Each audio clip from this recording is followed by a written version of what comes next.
stop me. I'm all the way up. All the way up. All the way up. All the way up. I'm all the way up. All the way up. All the way up. Nothing can stop me. I'm all the way up.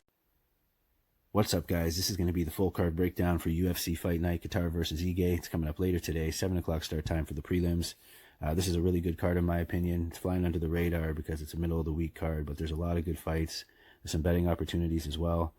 We're on a really good run right now. I think it's 4 or 5 weeks. A lot of dogs coming through. Last week, 9-2 on the bets. Previous week, I think it was 4-1, and the week before that was the clean sweep with all the big dogs. So overall, maintained over 65%, probably closer to 70 now, and things are looking really good. So first fight of the night, we got George Gonzalez and Kenneth Berg. Actually, this fight got pulled because of Berg. All right, so we got Jack Shore and Aaron Phillips is the first fight of the night. I think Jack Shore is probably finishing off or starting a bunch of parlays, but at this point, he's been put in so many that the line's unplayable. I think he should be able to get the win, but looking at the weigh-ins, Aaron Phillips looks confident.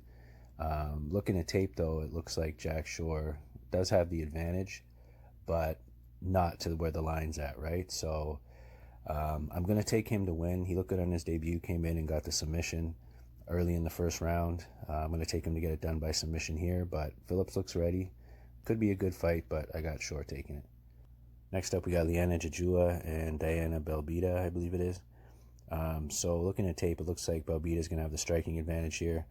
Might not have been the best representation of Liana in her first fight. She took on Sarah Moras, got grinded up against the cage for a lot of that fight. She did get a takedown, I think it was in the second or third round, but Moras, worked her way back to her feet, and she ended up picking up the win. So she lost her first fight. Belbita, looked decent in her debut. She looks like she has some pretty good striking. She lost to Molly McCann, but, no shame in that. I think in this fight she'll get it done by decision. This is the first bet of the night. The line has been a little bit beat up since I placed my bet. Maybe a parlay piece, but at this point I wouldn't bet her straight. But I'm going to say Belbita by decision in that one. Next we got Chris Fishgold and Jared Gordon. Another interesting fight here. I do think the line's off. Jared Gordon, I think it's 3 out of his last 4 fights that he's lost. There was a time, when I was pretty high on him. He has some power in his hands. He can grapple as well. But he took losses to Diego Ferreira, Joaquin Silva, and Charles Oliveira. I mean, no shame in the Charles Oliveira loss, but he did get put out pretty early in the first round. In between those losses, so the one win out of the last 4 was Dan Murray. So, I mean, at this point, it's hard to go with him. And Chris Fishgold's an aggressive fighter. He's got some power in his hands. He's going to come forward and throw bombs, and I think he might be able to catch Jared Gordon. So I did put a bet on Chris Fishgold. He is the dog. He's up at, plus 125, I think, right now. So, I think that's a decent bet, especially as a dog, right? So second bet is going to be Chris Fishgold. I'm going to say he gets it done by TKO. Next up, we got Bukauskas and Andreas Michailidis. I'm not sure how that was pronounced. I haven't looked into this fight yet. By the time I put it out, I'll have it up on the screen who I went with and probably a couple points on why. But I'm not going to be interested in a bet in this fight. Don't really trust Bukauskas, but he does have the ability to get it done. Some decent power in his hands. So I'm going to stay away from this one. And like I said, it'll be up on the screen who I'm going with. Next up is Ricardo Ramos and Lerone Murphy. This is going to be a good fight. I don't think Lerone Murphy should be at plus 140, though. I think this should be a pick'em. So similar to Davey Grant last week, where I thought the line should be even, there's a bit of value on Lerone Murphy here. And I did put a bet down on him. A lot of these fights, a lot of times you guys will notice that I take a lot of the dogs or a lot of lines that I feel that are off. And that's what's worked for me over the past 5 years. A lot of these spots, they are a little bit risky, but at the same time, the value's there.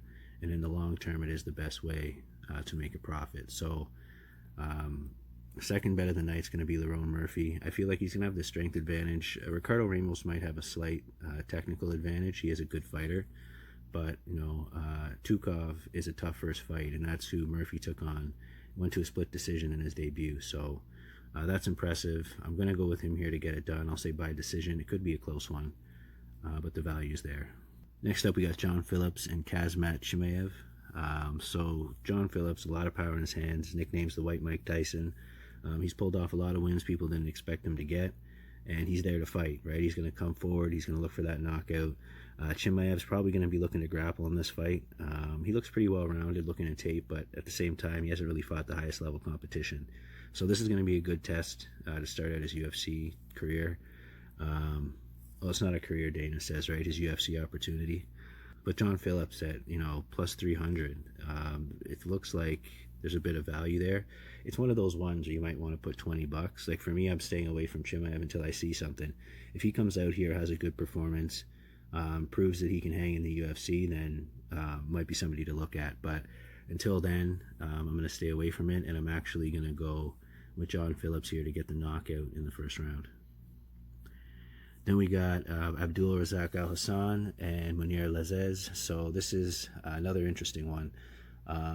Alhassan, a lot of power in his hands. Same with Muniz, though. He's the sniper is his nickname. Watch some tape on him. He does look pretty good. And Alhassan's been out for a couple years. A lot of space in between his fights. So it's going to be interesting. I'm definitely not going to be betting this because I do feel like the line's off. I don't think that Alhassan should be that much of a favorite to a fighter who's been active. He does have the UFC experience, but even still, being out that long, it does say something. So I'm going to go with Alhassan here to get it done, but again, no bet, and it could be, really close. I do feel like the line's a decent bit off there. Next up, we got Molly McCann and Talia Santos. So I was actually surprised to see the line where it's at. It hasn't really moved. I put a bet down on Molly McCann.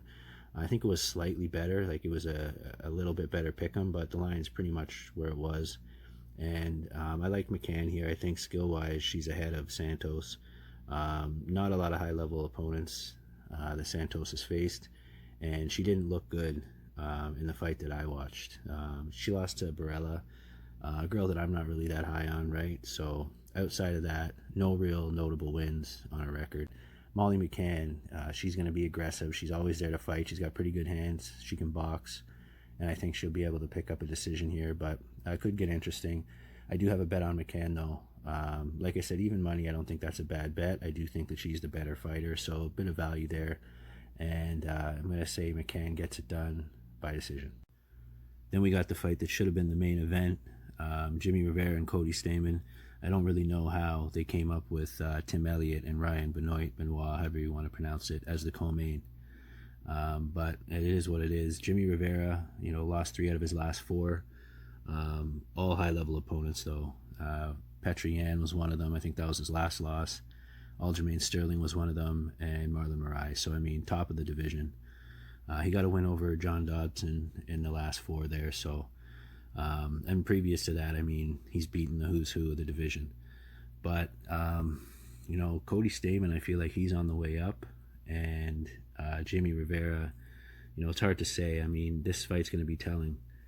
But a lot of times, Cody Stamman's been underestimated. His last fight, he looked good against Brian Kelleher. So, I think that he has a good chance in this fight. And with the odds where they're at, with him being the dog, I could see it being close, even maybe a split decision in this fight. I am going to go with Cody Stamman. I haven't decided whether I want to bet on him yet. I do feel like there's value there, though. I'd like to see it go up a bit. I think some more people are going to take a shot on Jimmy Rivera. So if Stamman goes up to plus 125 or better, I'll take a shot on that. And I think it probably will. So I'm going to go with Cody Stamman by decision. Then we got the main event, a really good fight, good matchup. Calvin Kattar and Dan Ige. Calvin Kattar coming off a big win in his last fight over Jeremy Stephens, where he got tagged early on in the fight, weathered the storm, and got the job done. And he has looked really good previous. The only thing that kind of stands out is he does have those losses to Zabit and Renato Moicano. Dan Ige is on a tear himself. I think his last loss was in 2018 to Julio Arce.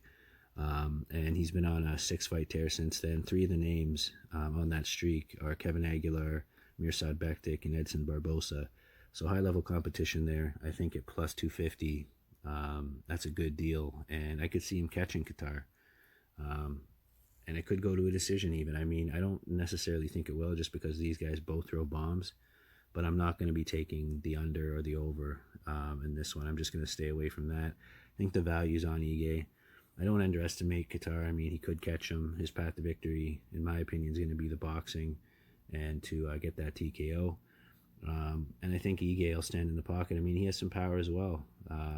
Fighting Edson Barboza in a kickboxing match for the majority of it says a lot. So I'm going to say Dan Ige by TKO in the second round.